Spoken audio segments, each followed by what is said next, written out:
If you're brand new to sewing, these two quick and easy projects will boost your confidence and have you wanting to make more. Both projects only require square cuts of fabric and straight stitching. First, we're making a folded square coaster. I'm using these two cotton fabrics I had on hand. I'm showing some interfacing, but I actually ended up using cotton batting, some cotton thread, and I'm using a 4.5 by 4.5 inch square ruler to cut my fabric pieces. I'm also using my rotary blade, but you can measure and cut with scissors. You could use 4 different fabrics for this coaster, but I'm using 2 of this cream color and 2 of the brown for the front of my coaster.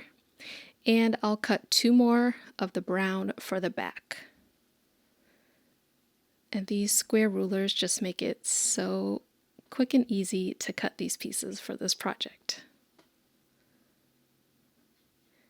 Now my blade was a little bit dull, which is why I'm cutting some excess here.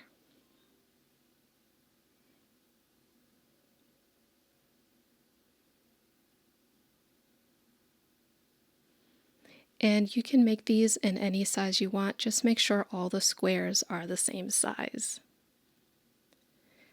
So here's that batting I was talking about, and we only need 1 piece of that.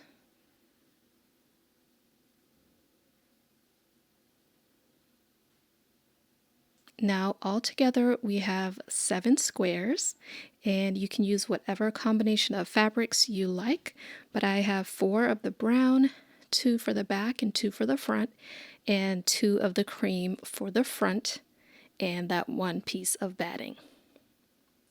Now I will press this before sewing, but here's how to put the coaster together. We're going to take one of the back pieces, right side of the fabric facing down, then place the batting and the second back piece with the right side facing up. So I have a little sandwich with the batting.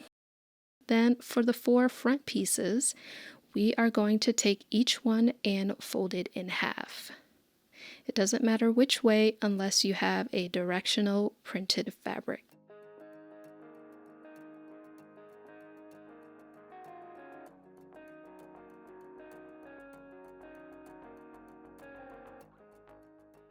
Now once these are all folded and pressed, we're going to take the first folded piece and place it on top of the backing fabrics with that raw edge on the outer edge of the square. You don't want it facing to the middle of the square. Then take the next piece, alternating the colors, and place it under 1/2 of that first folded piece. Again, the outside edges are the raw edges. Then repeat until all 4 folded pieces are showing only 1/2 of that folded piece. Hope this is all making sense. We're just layering each one under the next so that 1/2 of it is showing. And we want it nice and snug in the center where all the pieces meet.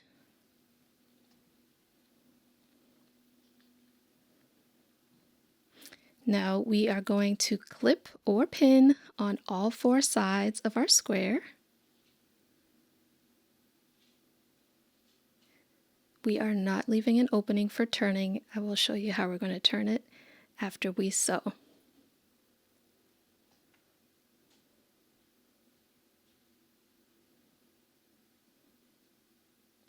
So we're going to sew all the way around. Go ahead and clip all 4 sides, and for good measure we can just take a pin and just pin that center in place to make sure nothing shifts.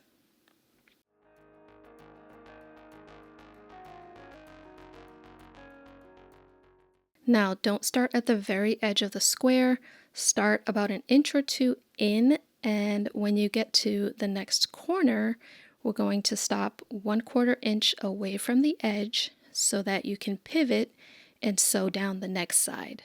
We are sewing at a 1/4 inch seam allowance.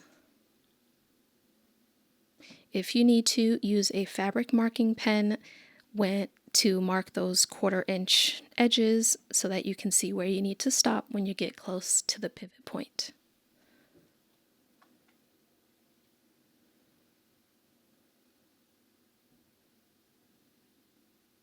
and you can just use your sewing machine's turning wheel to ease right up to that point.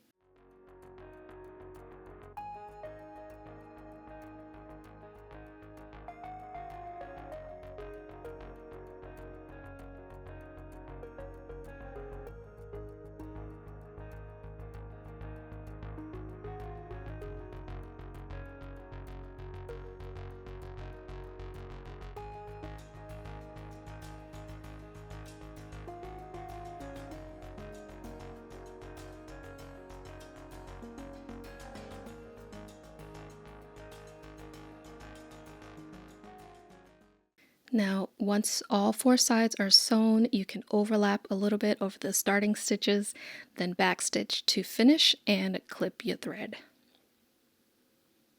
To finish this up, we need to turn it inside out, but first we'll trim off some of the excess by cutting off the corner pieces and being very careful not to cut the stitches. And we're going to cut off about half of the fabric on each side to get rid of some of the bulk.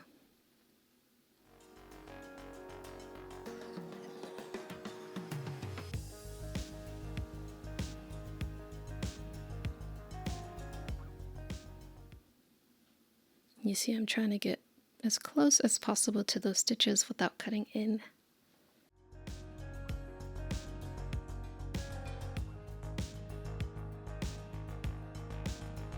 And that cotton batting does make this quite bulky, but you can use any type of interfacing you like.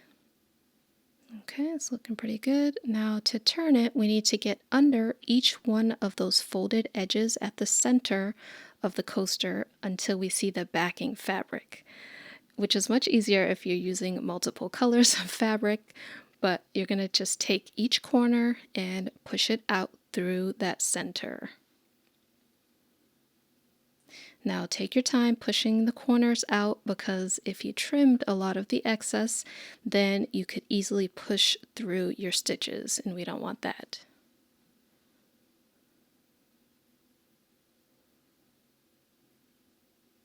So take your time, just using your fingers to kind of gently push out those corners. And we can kind of twist it between our fingers, just rolling the seam, it's what it's called. And then if you need to, use a point turning tool or another blunt ended object to get those corners as sharp as you can. Just remember, it does not have to be perfect.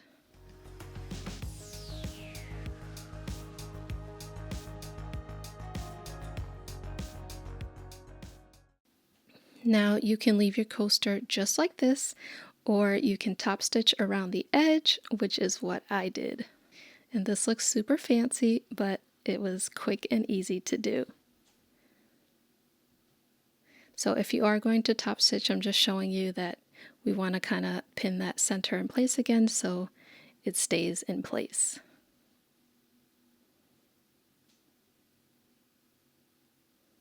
But how cute is this?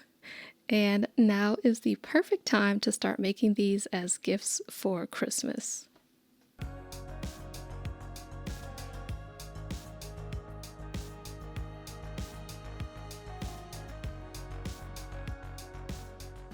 Next, we are making a fabric trinket tray. And for this one, you're only going to need 2 pieces of fabric along with some sort of interfacing. I'm using that same cream fabric, and I cut my pieces to 6.5 by 6.5 inches.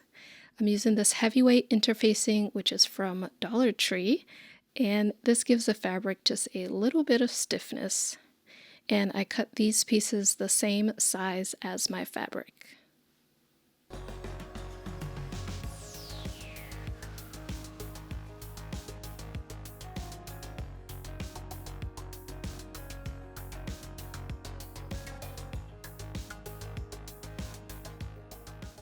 Now this is a fusible interfacing, which means one side of it has adhesive on it, which is activated by heat, and you can fuse it to the back of your fabric. So you can usually feel the adhesive on these or some of them, like this one, just has a shiny side, which is the adhesive. So be sure to follow the instructions if you're using interfacing for the first time.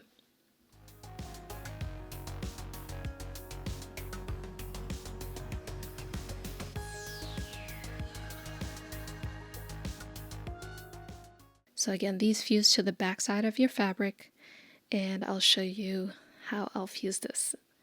And I like to use a cotton cloth as a pressing cloth, just so I don't get any adhesive on my iron, and I make sure to iron out any wrinkles in my fabric before fusing the interfacing. Now with the interfacing, you are pressing usually for about 10 to 15 seconds in one spot and then lifting and placing it onto the next section. We're not ironing back and forth like you iron fabric. And then be sure to check your edges, and if there are any areas that didn't fuse, just go ahead and repeat.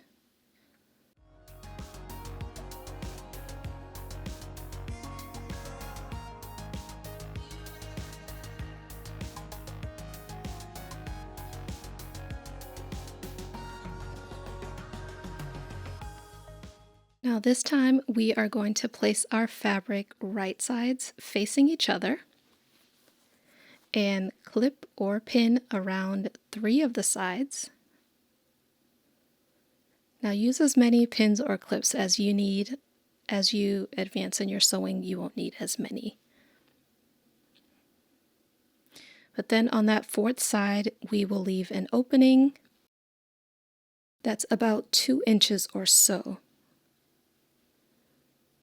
And that is how we are going to flip this right side out. So start on the side with the opening when you're sewing, backstitch and sew to the 1/4 inch point before the edge. Again, we're using a 1/4 inch seam allowance. And then pivot and sew down each side and backstitch again when you're at the beginning of that 2-inch opening.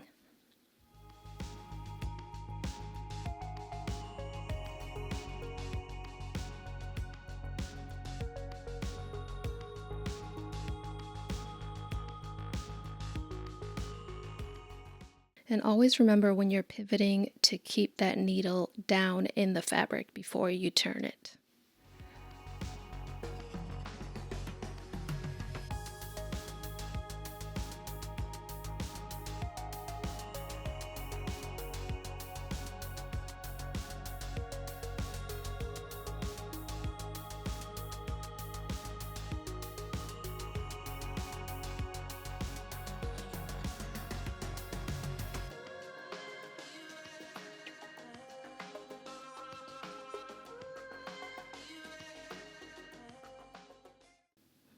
And this is a quick and easy project. So once you trim that thread, take the side with the opening and crease those edges down so that when we flip it inside out, they will line up easily. And you'll see this in just a minute.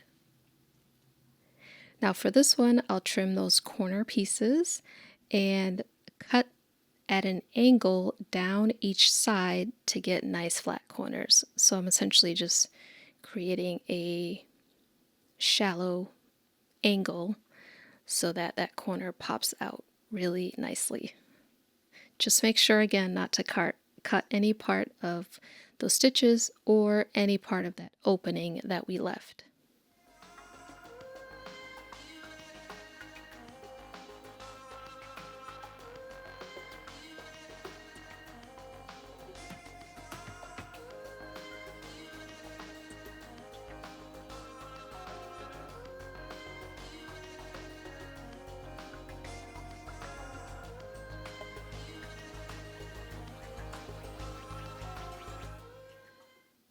All right, now we can flip it inside out and poke out those corners. Again, using a point turning tool if you need it.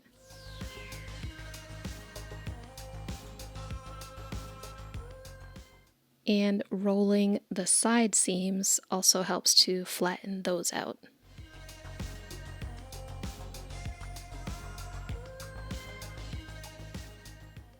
And you can see because we creased the opening, it should match up nicely.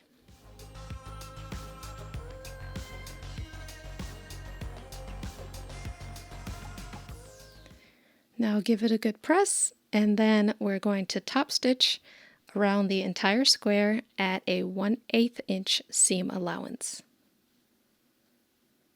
And I usually like to make my stitch a little bit longer when I do a top stitch. So now you just have a big fabric square. So to make it a tray, we will fold it in at each side at 1 inch on each side and press to crease those folds.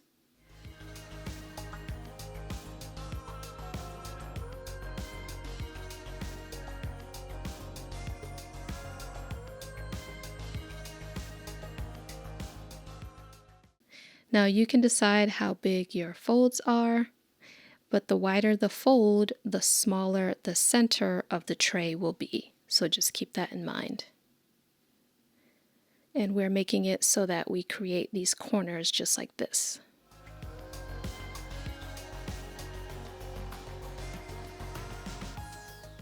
So here's my all my pressed sides, and they'll come together nicely. And so there are a few different finishing options for this. You can bring those sides together and stitch along that right angle, and it will create a nice angled corner. And I did do that for a larger tray that I made. So you'll just stitch down that side, back stitching, and it'll pop out nicely like this.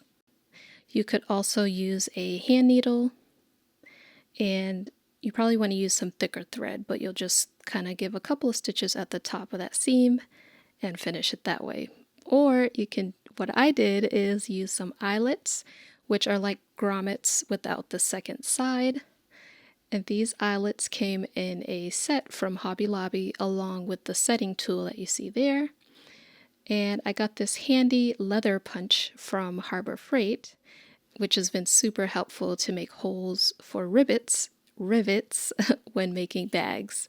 So to make like bag straps and things like that. So we're just gonna turn it to find the size hole that we need for the eyelet. And then I just folded that side, bring those two short edges together, and then I pinned this so it wouldn't shift.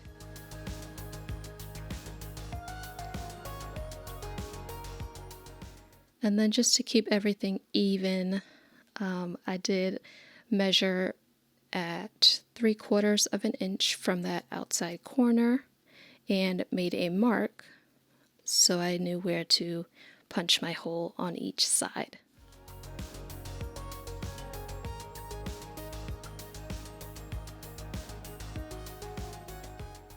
And just make sure all the fabric is out of the hole, set the eyelet in place, and the setting tool is so nice for these little projects. And how cute is that? Now your project is just a little more elevated. So you can use these for your sewing supplies or make them larger for some decor, or just use them for organizing other areas around the house. Let me know how you'd use this and what you're making next, and I'll see you in the next one.